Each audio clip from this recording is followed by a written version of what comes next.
How Mike Tyson and Jake Paul's $80 million clash became boxing's biggest freak show, with lie detector gaffes and $2 million VIP seats. 3-decade age gap between the men is the largest in professional boxing history.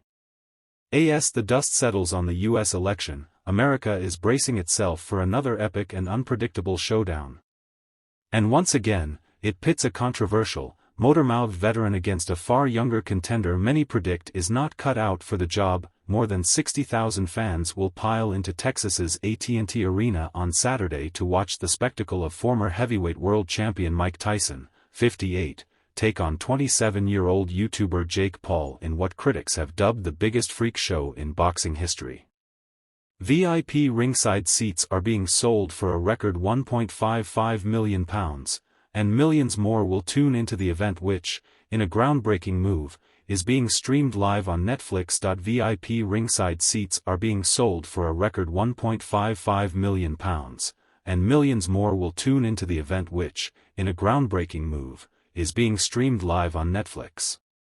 But it remains to be seen whether Paul can solve the conundrum that has seen fighters with twice his class pummeled to the canvas by the self-styled baddest man on the planet. In Tyson's famous words, everyone has a plan till they get punched in the mouth. Until his retirement in 2005, the human pitbull famously won 44 of his 58 fights by knockouts.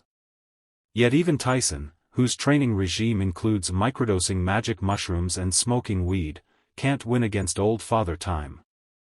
The 3-decade age gap between the men is the largest in professional boxing history. Gutsy Paul, rated a decent if inexperienced pugilist, may use his youth to give the ex-champ the runaround before delivering a knockout blow. So is this simply a circus act or a legitimate contest in the spirit of the Marquis of Queensberry?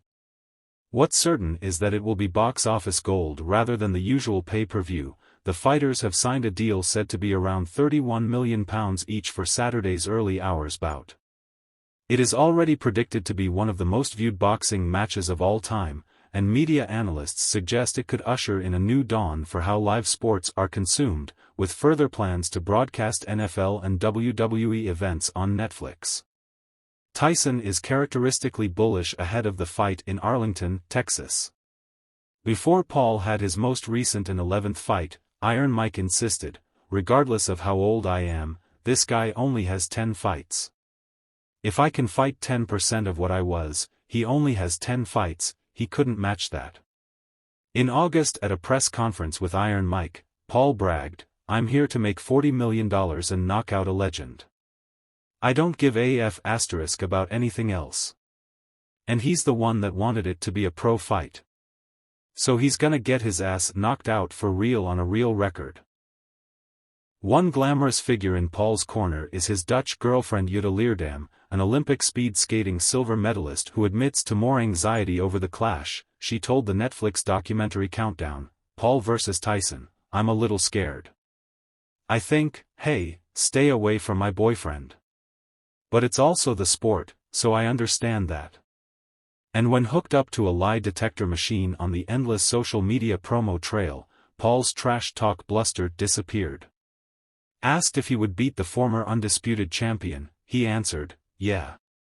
But the lie detector begged to differ, suggesting Paul's cocky facade hid his real belief that he would lose. When a clip of the test went viral, Tyson shared it with his 30 million Instagram followers with 3 laughing emojis emblazoned on it. The pair were originally scheduled to meet on July 20, but Tyson was taken ill 2 months earlier in an plane toilet after an ulcer flare-up. "On the plane, I went to the bathroom, and I threw up blood," he revealed.